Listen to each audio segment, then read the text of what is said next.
Hello friends, I am Shilpa Bhatt from Matruchaya Kanya Vidyalaya.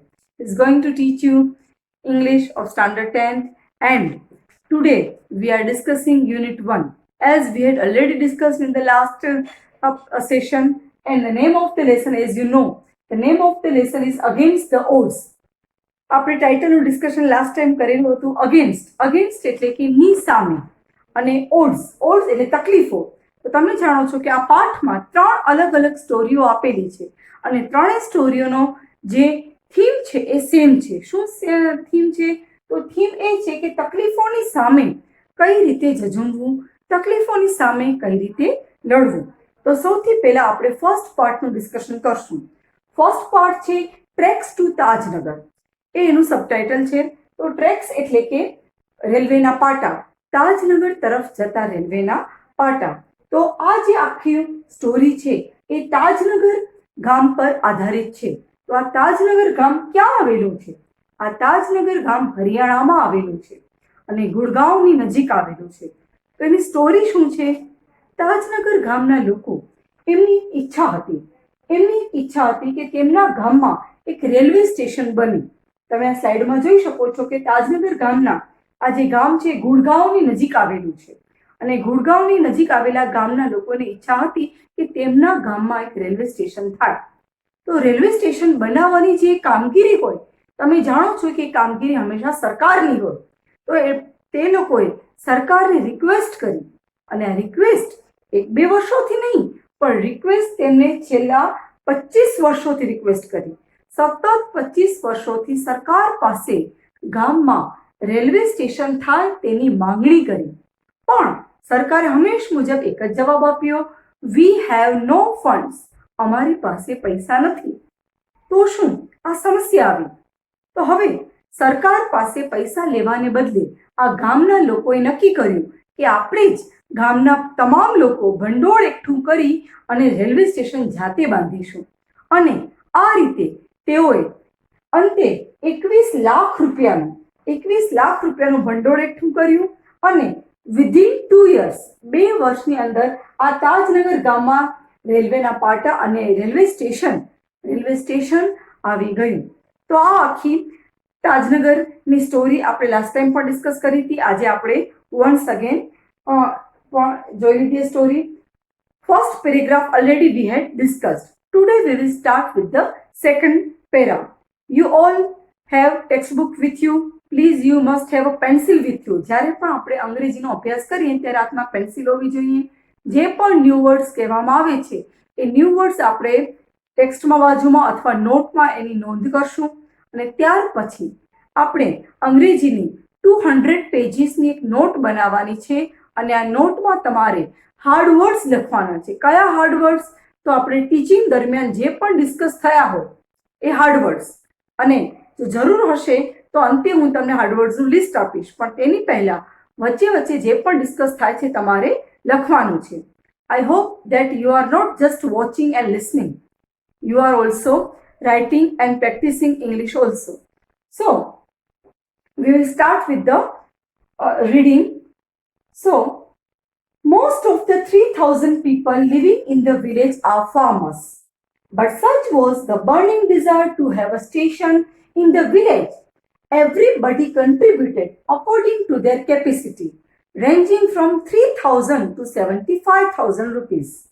Okay, they donated money for the station and we started construction in January 2008.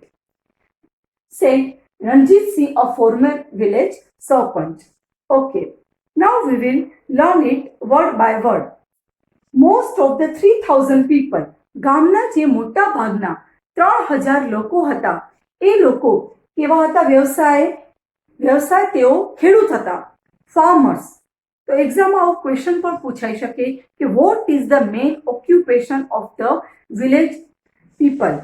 તો એમનો મુખ્ય વ્યવસાય occupation શું હતો? તો એમનો મુખ્ય વ્યવસાય હતો કે તેઓ ખેડૂત હતા. Most of the 3,000 people, 3,000 people એટલે 3,000 લોકો. લિવિંગ ઇન ધ વિલેજ એ ગામમાં રહેતા. તો આવી રીતે આપણે એને ગોઠવણ કરીશું. ગામમાં રહેતા 3,000 લોકો ખેડૂતો હતા, બટ સચ વોઝ ધ બર્નિંગ ડિઝાયર. હવે અહીંયા ખૂબ જ એક મહત્વનો વર્ડ યુઝ થાય છે, એ વર્ડ છે બર્નિંગ ડિઝાયર. તો અહીંયા બધા અંડરલાઈન કરશે અને સાથે નોટમાં લખશે પણ ખરા હમણાં જ. બર્નિંગ ડિઝાયર એટલે પ્રબળ ઈચ્છા, તીવ્ર ઈચ્છા. પણ સચ એટલે આવી, સચ એટલે આવી, આવી તેમની પ્રબળ ઈચ્છા હતી. શેની ઈચ્છા? Two have a station in the village.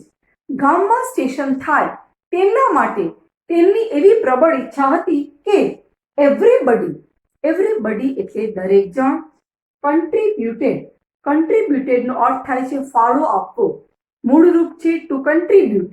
અહીંયા ભૂતકાળના રૂપનો ઉપયોગ થયેલો છે. કન્ટ્રીબ્યુટેડ અકોર્ડિંગ ટુ નો મતલબ બધા લખજો. અકોર્ડિંગ ટુ એટલે ના પ્રમાણે. According to their capacity. કેપેસિટીનો મિનિંગ થાય છે કેપેસિટી એટલે ક્ષમતા. તો પોતાની ક્ષમતા પ્રમાણે દરેક વ્યક્તિએ ભંડોળ આપ્યું, દરેક વ્યક્તિએ ફાળો આપ્યો. ત્યાર પછીનું ranging from 3000 rupees to 75,000 rupees. Range એટલે અહીંયાથી કરીને ત્યાં સુધીનું. તો 3000 રૂપિયાથી કરી અને 75,000 રૂપિયા સુધીનું તેઓએ ત્યાં ફાળો આપેલો. જે ડોનેટેડ મની, તેઓએ આ જે પૈસા છે એ રેલવે સ્ટેશન માટે આપ્યા અને રેલવે સ્ટેશનનું બાંધકામ જાન્યુઆરી 2008 શરૂ થયું. હવે આ જે લાસ્ટ જે સેન્ટેન્સ છે એ ઇન્વર્ટેડ કોમાઝમાં લખેલું છે. ઇન્વર્ટેડ કોમાઝમાં લખેલું છે એનો મતલબ એ થાય છે કે આ વાક્ય કોઈએ બોલેલું છે. હા, આ વાક્ય ગામના જે સરપંચ, એ વખતના જે સરપંચ હતા એને કહેવામાં આવે છે ફોર્મર વિલેજ સરપંચ. ગામના જે પહેલાના, પૂર્વના, અગાઉના, ફોર્મર એટલે અગાઉના જે સરપંચ હતા એનું નામ હતું રણજીતસિંહ. તો રણજીતસિંહે કહ્યું કે અમે રેલવે સ્ટેશન માટે ડોનેશન આપ્યું. ટુ ડોનેટ એટલે દાન આપવું. અને જાન્યુઆરી 2008 બાંધકામ શરૂ કર્યું. આ આપણો સેકન્ડ પાર્ટ આ રીતે થયો. ઓકે, તો આપણે એક અહીંયા સ્લાઇડ છે, એમાં ફરીથી આપણે આખો જે પેરેગ્રાફ ભણ્યા તેનો એક રિવ્યુ લઈ લઈએ. ગામના જે મોટા ભાગના 3000 જે લોકો હતા એ 3000 નો મુખ્ય વ્યવસાય લોકોનો ફાર્મિંગ હતો. એટલે કે મોટા ભાગના લોકો ત્યાંના ખેડૂતો હતા, ફાર્મર્સ હતા. ઓકે, પણ તેમની અંદર બર્નિંગ ડિઝાયર એવો એક શબ્દ આવ્યો. બર્નિંગ ડિઝાયર એટલે કે તેમની એટલી બધી તીવ્ર ઈચ્છા હતી. તીવ્ર ઈચ્છા શેની હતી? તો તીવ્ર ઈચ્છા બર્નિંગ ડિઝાયર એમની એ હતી કે ગામમાં રેલવે સ્ટેશન થાય અને તેના માટે તેઓએ કન્ટ્રીબ્યુશન આપ્યું. 3000 થી કરીને 75,000 નું. એવરીબડી કન્ટ્રીબ્યુટેડ, દરેક વ્યક્તિએ 3000 થી કરીને 75,000 નું કન્ટ્રીબ્યુશન આપ્યું. અને આ પેરેગ્રાફમાં લાસ્ટ 2 લાઇન્સમાં એક ઇન્વર્ટેડ કોમા આવે છે. તો રણજીતસિંહ કોણ હતા? તો રણજીતસિંહ એ જે પાત્ર છે એ ગામના પૂર્વ સરપંચ, ફોર્મર વિલેજ સરપંચ, એ પૂર્વ સરપંચ હતા. એમણે કહ્યું કે they donated money and we started the construction in January 2008. તો આ રીતે જાન્યુઆરી 2008 કન્સ્ટ્રક્શન શરૂ થયું. વન્સ અગેન આપણે એ પણ વસ્તુ કરવાની છે કે આખો જે આપણે પેરેગ્રાફ ભણ્યો એ પેરેગ્રાફમાં જેટલા પણ પાસ્ટ ફોર્મ આવે છે એ બધા પાસ્ટ ફોર્મની નોંધ પણ આપણે આખી જે નોટ છે એ નોટને અંતે આપણે એની નોંધ પણ કરીએ છીએ. ગયા વર્ષે પણ આપણે જેવી રીતે કર્યું હતું V1, V2 અને V3. V એટલે કે વર્બ ફોર્મ્સ. તો વર્બ ફોર્મ્સના જે 3 પ્રકારો છે એમાં જે ભૂતકાળનું રૂપ આવે છે એ બધા જ આપણે મૂળ રૂપને પણ યાદ કરી લઈએ. Such was the burning desire to have a railway contributed. આ એક વર્ડ આવે છે કન્ટ્રીબ્યુટેડ, તેનું મૂળ રૂપ ટુ કન્ટ્રીબ્યુટેડ. તો આ રીતે પણ તમારે એક યાદી તૈયાર કરવાની છે. Okay, now we will move on to the next paragraph. The whole next paragraph has been spoken by Hukamchand. એક બીજું પણ એક પાત્ર આવે છે, Hukamchand. Who was the Hukamchand? Hukamchand was the member of the committee. તેઓ એક સમિતિની રચના કરી હતી. રેલવે સ્ટેશન બંધાવવાનું કામ એ કોઈ નાનું સૂનું કામ નથી, એ ખૂબ જ એક મોટું કામ છે. તો એના માટે પણ જેમ આપણી શાળામાં કેમ અલગ અલગ સમિતિ હોય છે, એવી રીતે તેઓએ પણ અલગ અલગ સમિતિઓ બનાવેલી હતી અને આ સમિતિના એક સભ્ય તરીકે હુકમચંદ હતા. તો હુકમચંદે એક આખું જે એક વાત કરી છે, એમણે જે એક રિપોર્ટ આપેલો છે તે આપણો આ પેરેગ્રાફમાં આવેલો છે.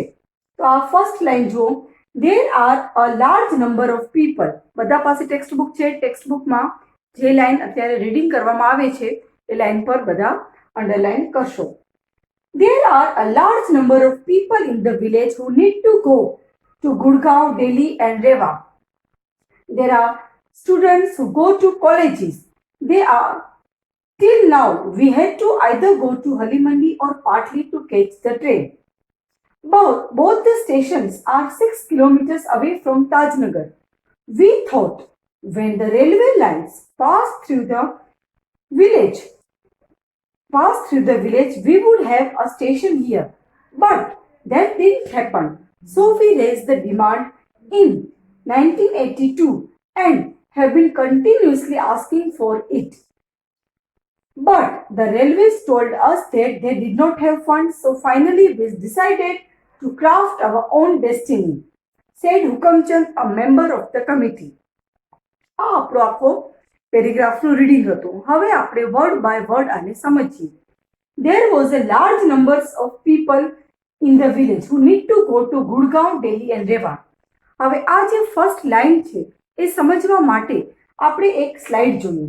તો આ સ્લાઇડમાં એવી રીતે છે કે તાજનગર છે એ તાજનગરના લોકો અનેક કામ અર્થે, રોજગારી અર્થે કે પછી જે વિદ્યાર્થીઓ હોય તે ઉચ્ચ અભ્યાસ અર્થે તાજનગરના લોકો એ ગુડગાંવ, દિલ્હી કે રેવા આ જગ્યાએ જવું પડતું.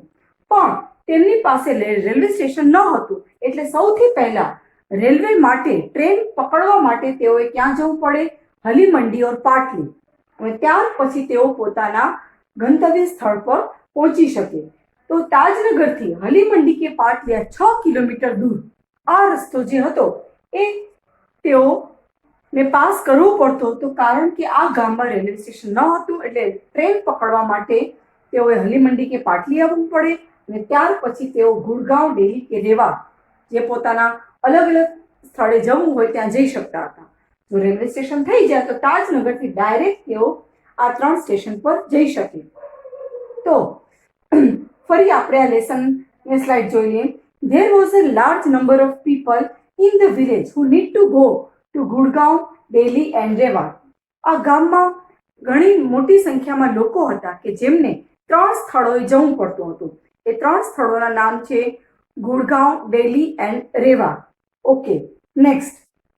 There are students who go to colleges. વિદ્યાર્થીઓને પણ કોલેજના અભ્યાસ માટે દિલ્હી, રેવા કે ગુડગાંવ જવું પડતું હતું. Till now we had to either go to Halimandi or Patli to catch a train. Till now એક નવો શબ્દ આવે છે. Till now એટલે અત્યાર સુધી. I hope that you are marking the new words. Till now એટલે અત્યાર સુધી તેઓએ હલીમંડી કે પાટલી જવું પડતું હતું ટ્રેન માટે. Both the stations are 6 kilometers away from Tajnagar. અને આ બંને સ્ટેશન આપણે આ સ્લાઇડમાં જોયું તે મુજબ તાજનગરથી આ બંને સ્ટેશન 6 કિલોમીટરની દૂરી પર હતા. We thought when the railway lines pass through the village, તેઓએ વિચાર્યું કે રેલવે લાઇન્સ અહીંયાથી પસાર થાય છે તો આપણા ગામમાં એક રેલવે સ્ટેશન પણ હોવું જોઈએ. So we raised the demand. એક નવો વર્ડ આવે છે raise, RAISED. પાસ્ટ ટેન્સનું ફોર્મ અહીંયા યુઝ કરેલું છે. મૂળ રૂપનો અર્થ લખશો. રેઇઝ એટલે ઊભી કરવી અને રેઇઝ ધ ડિમાન્ડ એટલે માંગણી ઊભી કરવી. તેઓએ માંગણી ઊભી કરી કયા યરમાં? 1982માં. હા, સૌ પ્રથમ 1982માં તેઓએ સરકારને પાસે સમક્ષ એ લોકોએ માંગણી ઊભી કરી અને ત્યાર પછી કન્ટિન્યુઅસલી તેના માટે તેઓ માંગણી કરી રહ્યા હતા. But the railways told us that they did not have funds. Railway એક જ કારણ આપ્યું કે તેમની પાસે પૈસા ન હતા. They did not have funds. Funds એટલે મની, પૈસા. So finally we decided to craft own destiny.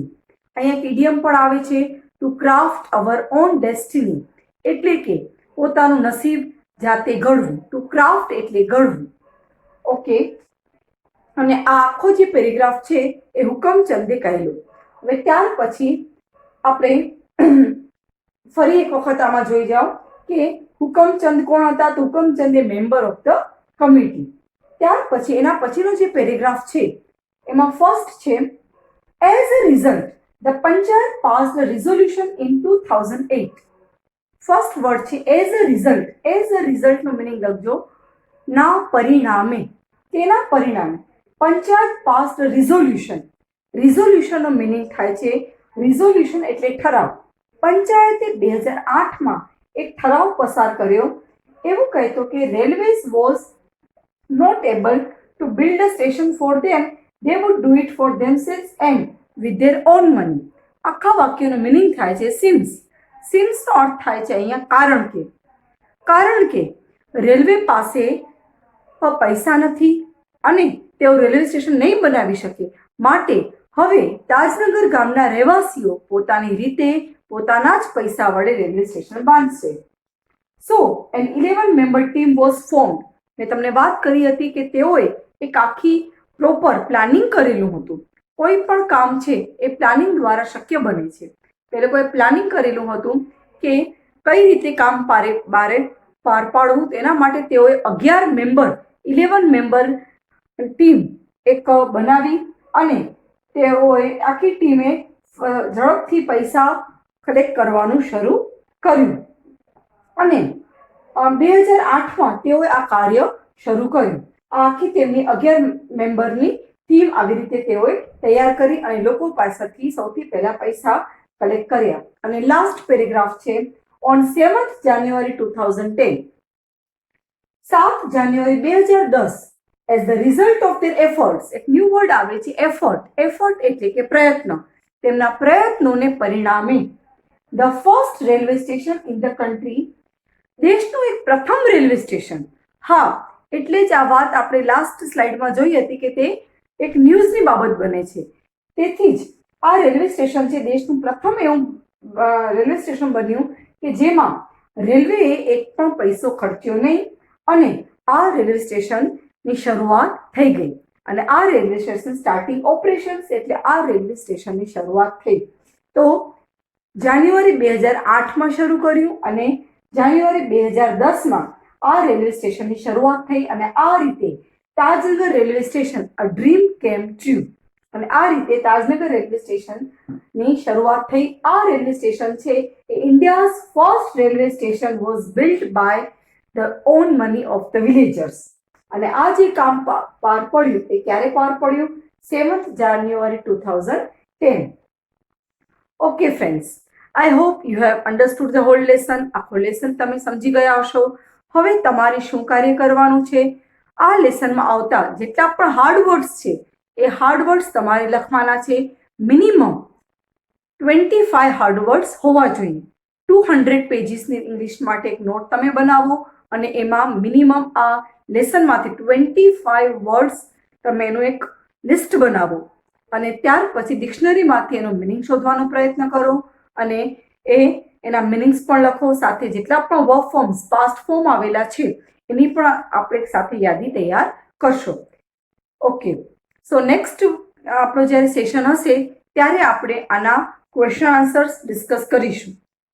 Question answers અને શોર્ટ નોટ આ બંને ડિસ્કસ કરીશું. તો અહીંયા આપણો ફર્સ્ટ પાર્ટ પૂરો થાય છે.